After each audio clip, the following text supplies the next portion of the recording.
Nouveau coup de coin à suivre en faveur de Westerlo, de Kuiper. Pour un centre-pied gauche au second poteau, il est pas mal. Ce ballon piqué, c'est au fond, ça oui. C'est au fond. 0-1 pour Westerlo. Va-t-on l'accorder à Foster ou à Neustatter ce but?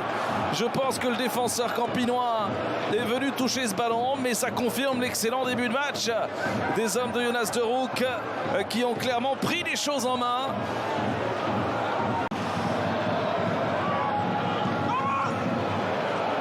Et Drombayev qui hérite du ballon. Drombayev pour un nouveau centre. Vossen. Et le voici.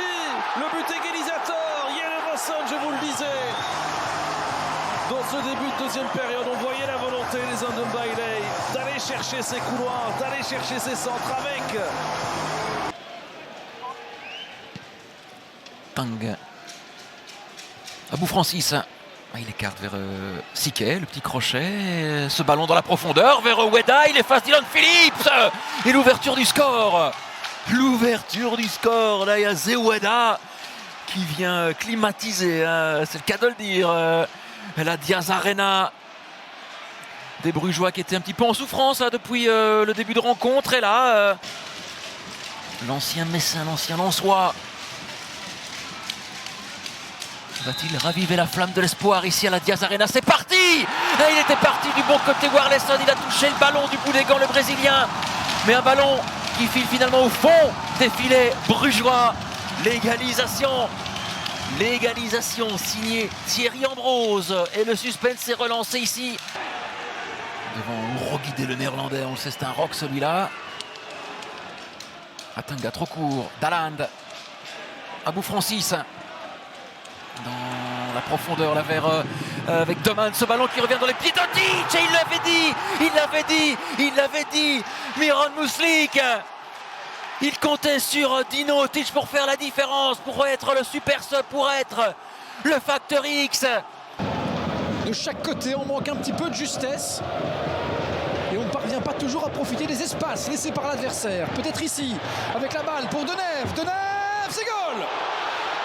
L'ouverture du score courtrésienne sur leur quasiment première possibilité dans cette rencontre.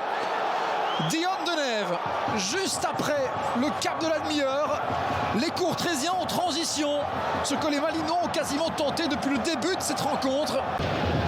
Qui a failli relancer Courtrai, c'est mal compris. Sandy Walsh et Remans, le jeu en triangle, Emrapti qui va directement trouver Nicolas Storm, immense possibilité. Storm, il doit frapper, il doit marquer. Nicolas Storm, c'est goal! L'égalisation malinoise. Ah oui, là on l'a vu directement, dès qu'il a reçu ce ballon, il avait énormément d'espace. Que Courtrai, qui s'est procuré nettement moins d'occasions. Dacruz, pour le dernier fait d'armes de cette première mi-temps, le centre à tête, c'est goal! Le but malinois juste avant de retourner au vestiaire. Et c'est Emrapti qui marque pour sa deuxième titularisation de la saison. Lui qui a longtemps été blessé. Histoire d'aller semer un peu le désordre peut-être. Lonchar, c'est bien donné. Ça va arriver en deuxième zone, il faut frapper. C'est ce qui est fait, c'est goal! Mais quel but magnifique de Kadri qui égalise pour Courtrai. Quelle reprise splendide! Égalisation ici à la FAS Stadium. 2 buts partout. Du spectacle, il y en a. À l'image de ce goal. Peut-être pour une nouvelle possibilité pour Ngoy. Julien Ngoy, c'est goal. Julien Ngoy qui marque pour son retour de blessure. C'est 3-2 pour Malines. Nicolas Storm, décisif. Et ça, c'est un but qui va lui faire du bien, évidemment, à Julien Ngoy. Lui qui, on le disait, n'avait plus joué depuis le 5 novembre. C'est des appels, il fait des appels pour faire des appels, il demande le ballon pour demander le ballon, mais c'est jamais très intéressant. Machida qui a poursuivi son effort, le centre de la Pouza du droit, ça termine au fond. Le voilà, Nilsson, le voilà.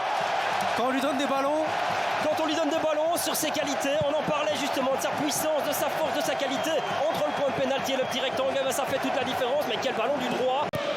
Parce qu'il en a mis des assists. Ouais.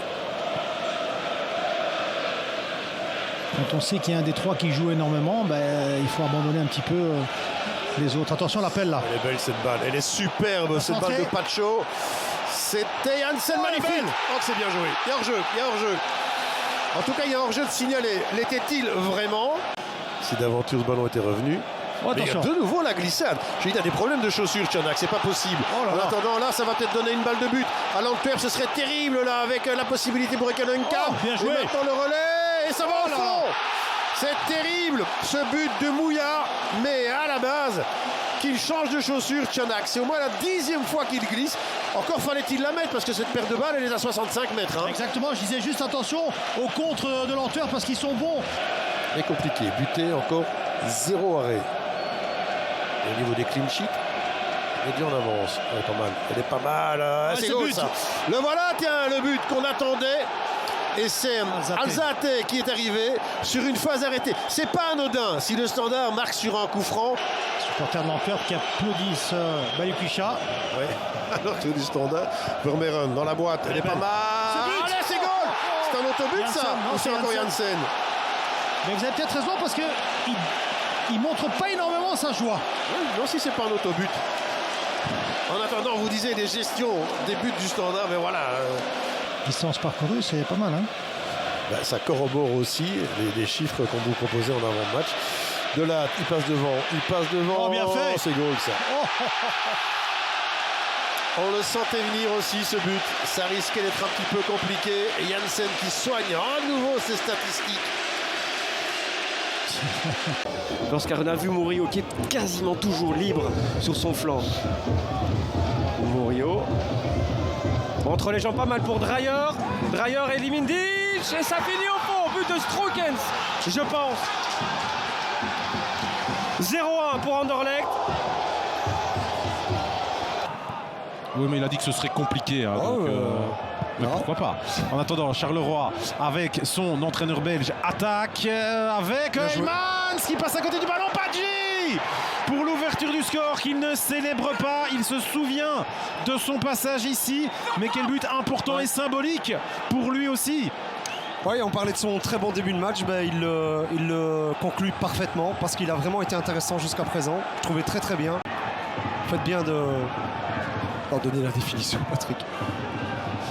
Zorgan, et là encore, hein, c'est dans ce couloir-là que se trouve Kayembe. Vous avez bien fait surtout d'attirer l'attention là-dessus parce que c'est 0-2. Ça revient d'une même zone du terrain. Charleroi exploite les espaces. Un quart d'heure, crise à Bruges. Là, à l'instant T. Et là, casquette aussi pour le but parce que je crois que c'est un but contre son camp. Ça rebondit. Ça rebondit de Mignolet vers un de ses partenaires. Le ferme pour mettre la puissance avec lui. Donc il tirait sur la droite de Kofi. Je crois pas. C'est la pression, ça n'existe pas. Alors je crois qu'il réfléchit pas à tout ça. Mais... Eh ben non, il le ferme parce qu'il met de la puissance et du coup, il ouvre la voie d'une remontada possible pour le club brugeois. Ce fameux 3e but du match est inscrit par le club juste avant la mi-temps. Double donnée psychologique. Il faudra s'en souvenir aussi. Badji, Mekele, Impérial dans le duel. Van Aken, c'est un bon ballon pour Scovolsen. C'est déjà 2-2. Ils égalisent à la 47e en première mi-temps. Pardon, ils réduisent l'écart à la 47e en première période. Ils égalisent à la 50e au tout début de la deuxième période. C'était écrit, c'était quelque part écrit ici. Allez, ça passe, c'est bien vu. Gulsager, le centre est pas mal avec De Sarre, un petit peu court, c'est pas terminé. Torunariga qui a le temps de poser ce ballon, de centrer peut-être un petit peu trop tranquillement. La remise de la tête maintenant avec un ballon qui traîne à l'entrée du rectangle. Salah en demi-volée, c'est au fond. Ah, il est allé chercher le petit trou au premier poteau. Trou béant par rapport au gardien, mais dans la défense, il y avait une possibilité. Hong sur la droite, le centre. Oh, pas mal. Et Kuipers, c'est au fond. La tête en pleine lucarne d'Hugo Kuipers. Sur une action a priori anodine, mais un très très bon coup de patte de la part de Hong. Nathan Verboven qui demande à Salah de reculer le service sur la gauche avec le jaillissement. Il est bon là de la part de Piatkowski. Le Polonais qui est parti vers le but, qui attend le bon mouvement. Crochet derrière la jambe d'appui avec un ballon qui traîne. Kuipers, c'est but. Et évidemment, ce genre de ballon-là, il ne les loupe pas. Hugo Kuipers, nouveau doublé pour lui. Je vous disais, il avait réalisé déjà cette performance contre Courtrai il y a 2 semaines.